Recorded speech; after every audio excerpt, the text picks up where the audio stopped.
Once again welcome back to कोन्यू। तो इस वीडियो में बताने वाला हूँ कि हम लोग कमांड लाइन आर्गुमेंट्स को कैसे इंप्लीमेंट कर सकते हैं और क्या क्या हम लोग कर सकते हैं कमांड लाइन आर्गुमेंट के साथ।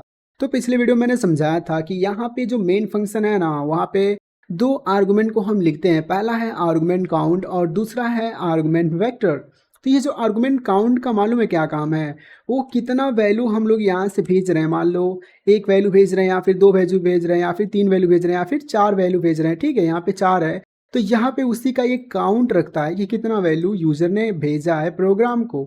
और ये जो आर्गुमेंट वेक्टर है ना, वो मालूम है क्या करता है, जितना वैल्यू तुम भेजे हो, चाहे इंटीजर हो, चाहे फ्लोट हो, चाहे स्ट्रिंग हो, सभी का एक एरे बनाता है और सभी को स्ट्रिंग में कन्वर्ट कर देता है। मतलब सारे जो है ना वो स्ट्रिंग हो जाते हैं।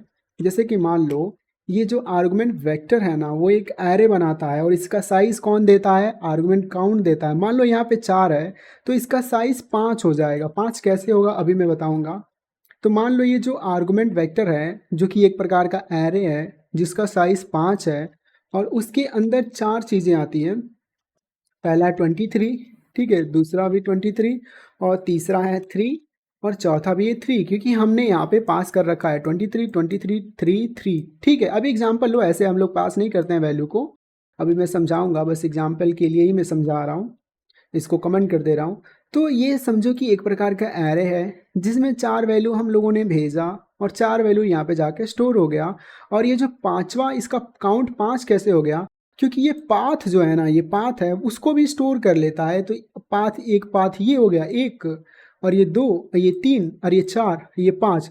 तो इसी चीज़ को काउंट करके ना ये रखता है। तो कुल मिला जुला के इसका साइज है 5 और इसी चीज़ को यहाँ पे स्टोर कर देता है।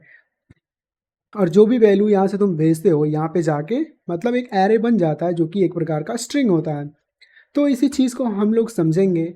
और इसी के साथ हम लोग एक, मैं एग्जांपल लेके समझाना चाह रहा हूँ कि मान लो अगर तुम इस आर्गुमेंट काउंट को तुम प्रिंट करना चाह रहे हो, तो तुम्हें पहले से पता है कि किसी चीज़ को प्रिंट करने के लिए हम लोग क्या लेते हैं, प्रिंट एफ लेते हैं और सिंपली आर्गुमेंट काउंट को हम लोग प्रिंट करा देंगे। और मान लो कि तुम आर्गुमेंट काउंट को प्रिंट कराना चाहते हो तो तुम क्या करोगे, सबसे पहले जीसीसी लिखोगे एंड डेटा डॉट सी, उसके बाद से आउटपुट, और उसके बाद से क्या तुम लिखते हो, डेटा। ठीक है, एक मिनट देख लो स्पेलिंग तो सही है ना, हाँ सही है। और दूसरे लाइन में डेटा डॉट ई एक्स सी, और तुम कितने वैल्यू को भी पास करते हो, जैसे कि 23 3 और 3। मैंने चार वैल्यू को पास किया तो यहाँ पे तुम साइज देख सकते हो 5, जैसा कि अभी मैंने कुछ देर पहले बताया। ठीक है, तो ऐसे ही ये काम करता है। आई थिंक तुम इसका वर्किंग समझ गए हो। और तुम चाह रहे हो कि यार तीन चार चीज़ें पास करना और उन्हीं चीज़ को तुम लाइन बाय लाइन प्रिंट कराना, तो उसको भी कर सकते हो, ऐसी बात नहीं है तुम नहीं कर सकते हो। तो उसके लिए तुम्हें फॉर लूप चलाना पड़ेगा, क्योंकि मान लो यहाँ पे एरे है, मान लो तुमने चार चीज़ें पास किया, मुझे लग रहा था कि मिटाना नहीं चाहिए था क्योंकि बार बार लिखना पड़ रहा है। तो मान लो यहाँ पे तुमने क्या किया, चार चीज़ें पास की तो उसका साइज हो जाएगा 5 और यहाँ पे एक एरे बन जाएगा जैसे कि 1 2 3 और 4। ठीक है, तो मान लो यहाँ पे एरे बन गया और इसी चीज़ को तुम क्या कर रहे हो, एक एक निकाल के ना तुम प्रिंट कराना चाह रहे हो। तो ये 0 वाले इंडेक्स पे है, ये 1 वाले इंडेक्स पे, ये 2 वाले इंडेक्स पे और ये 3 वाले इंडेक्स पे है। तो इसी चीज़ को तुम लाइन बाय लाइन प्रिंट कराना चाह रहे हो, तो तुम्हें पता ही है तुम क्या करोगे।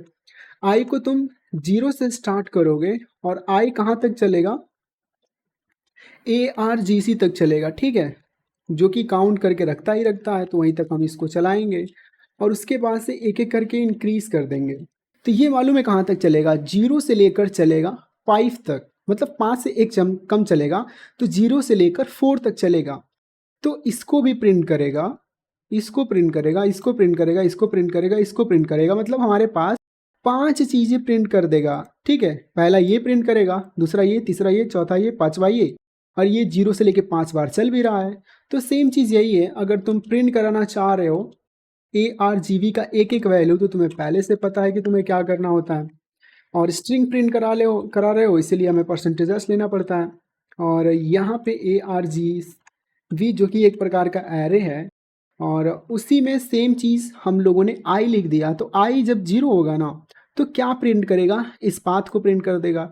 जब आई 1 होगा तो इसको प्रिंट करेगा, जब आई 2 होगा तो इसको, फिर 3, फिर इसको 4, फिर तो इसको। तो ऐसे ही प्रिंट कर देगा। कह सकते हो कि यहाँ पे डायरेक्टली पाथ भी लिख सकते हो, ताकि तुम्हें बेटर अंडरस्टैंडिंग हो। तो ये 0 वाले इंडेक्स पे आ जाएगा, ये 1 पे, ये 2 पे, ये 3 पे, ये 4 पे। तो ऐसे ही ये प्रिंट कर देगा। रुको मैं तुम्हें एग्जीक्यूट करके भी दिखा रहा हूँ ये एक्चुअली कैसे काम करता है। तो फिर से लिखना पड़ेगा GCC और data.c और उसके बाद से आउटपुट, फिर डेटा, और दूसरे लाइन में हमें क्या लिखना होता है, data.exe। और मैं 4 चीज़ें पास करने वाला हूँ, 1 2 3 4। तो यहाँ पे तुम आउटपुट देख सकते हो। एक मिनट, यहाँ पे कुछ दिक्कत नहीं है, मुझे पता है। यहाँ पे मुझे लग रहा है कि आउटपुट आया है। हाँ हाँ, आउटपुट आया है, सही है, सब कुछ सही है।